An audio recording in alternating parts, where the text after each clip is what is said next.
Всем привет! Меня зовут Владимир, и в сегодняшнем видеоуроке я вам расскажу, как установить себе на компьютер Denver.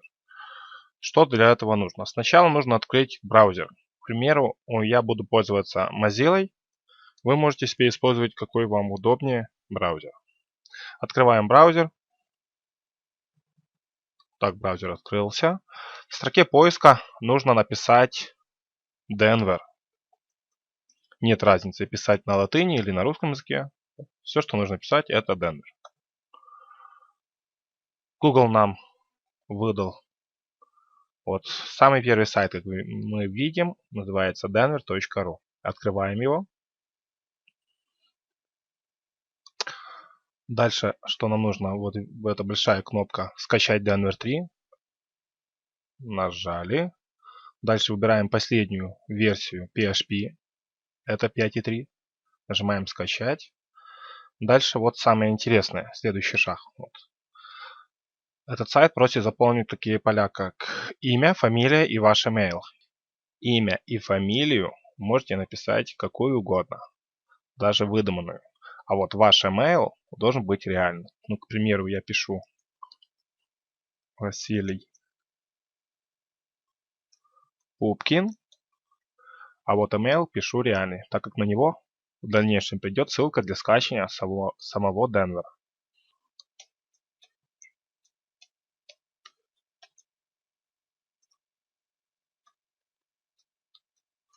Вот мы заполнили все наши поля и нажимаем «Получить ссылку на скачивание». Обратите внимание, что ваш email должен быть реальный и правильный, так как если вы неправильно его заполнили, это поле, а вам не придет ссылка на скачивание. Вот жму «Получить ссылку на скачивание». Сайт говорит нам проверить почту. Вот видим, у меня есть новое письмо. Открываем его. И здесь находится ссылка. Ссылка на скачивание нашего Денвера. Нажимаю «Скачать», нажимаю на ссылку и жду, пока начнется закачка. А моя рекомендация работать в одном браузере, не перепрыгивать. Там сначала работаем в Chrome, потом перехожу в Mozilla, а потом заканчиваю все это в Opera. Нет. Моя рекомендация все эти шаги наши делать в одном браузере. Вот нам показало, нажимаю «Сохранить файл». Оно меня спрашивает, куда. Я, к примеру, говорю «Рабочий стол» и жму «Сохранить». Вот, файл сохранился. Вот видим, вот он у меня на рабочем столе. Открываем его.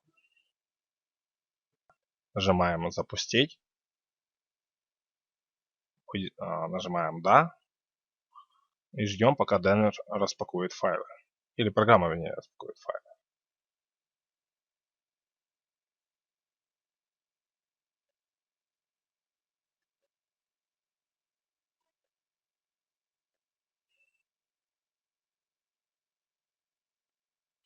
Вот. Обратите внимание, ни в коем случае не закрывайте это окно. А вот окно браузера Internet Explorer нам нужно закрыть. Почему его нельзя закрывать? Так как в этом окне будет происходить вся установка. Вот. Оно нас просит нажать клавишу Enter. Я слушаюсь и делаю. Жму Enter. Дальше. Вот. Обратите внимание, все, что написано в квадратных скобках, это значение по умолчанию, куда будет устанавливаться наш Denver. Моя рекомендация не устанавливать программу Denver на диск C, так как если у вас полетит система, вам придется переустанавливать, и у вас пропадут все файлы. Моя рекомендация устанавливать Denver на какой-нибудь другой диск, кроме диска C. Вот, к примеру, диск D.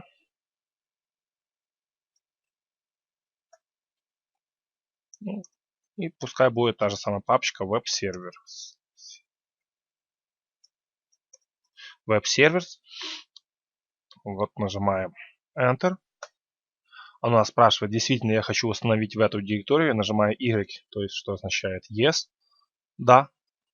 И для продолжения дальше жму снова клавишу Enter. Вот дальше она нас спрашивает, какой будет запускаться виртуальный диск, когда я буду запускать Denver. По умолчанию стоит диск Z. Если у вас его в системе нет, вы оставляете. Если у вас есть эта страна, мы нажимаем Enter. Ничего здесь я не ставлю, просто жму клавишу Enter. Вот. Пришло тестирование, все хорошо. Дальше опять жму клавишу Enter и пошло копирование файла. Нужно немножко подождать. Сейчас произойдет до конца наше копирование. Вот обратно же. Оно нас спрашивает, какой вариант я выберу, первый или второй. Здесь описано, что за варианты. Что такое первый вариант, что такое второй вариант. Читать я не буду, если у вас есть желание, почитайте. Рекомендация оставить первый вариант.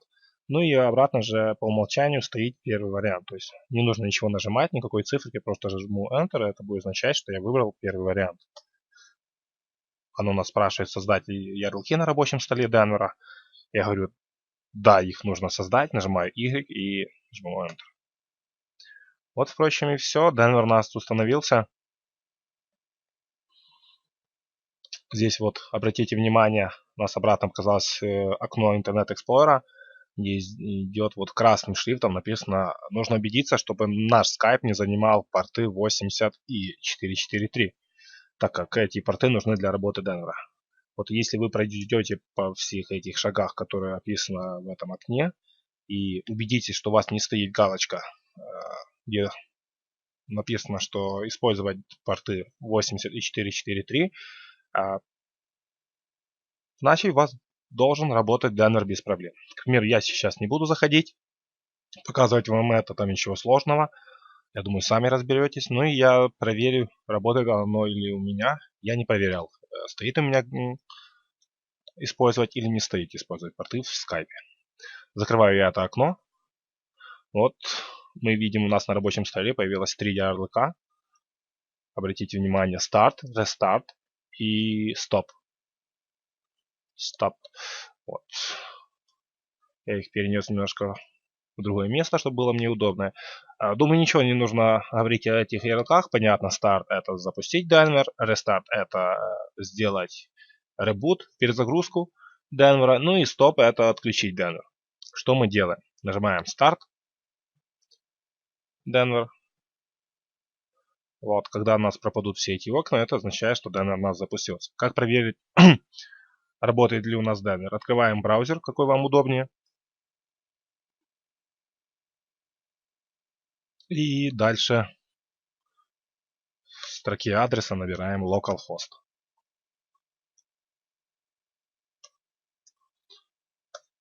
Набрал, нажал Enter. Вот, и если у нас Денвер работает, должно отобразиться вот такое окно. В принципе, на этом видеоурок наш закончился. Если кому понравилось видео, ставьте лайки и подписывайтесь на мой канал.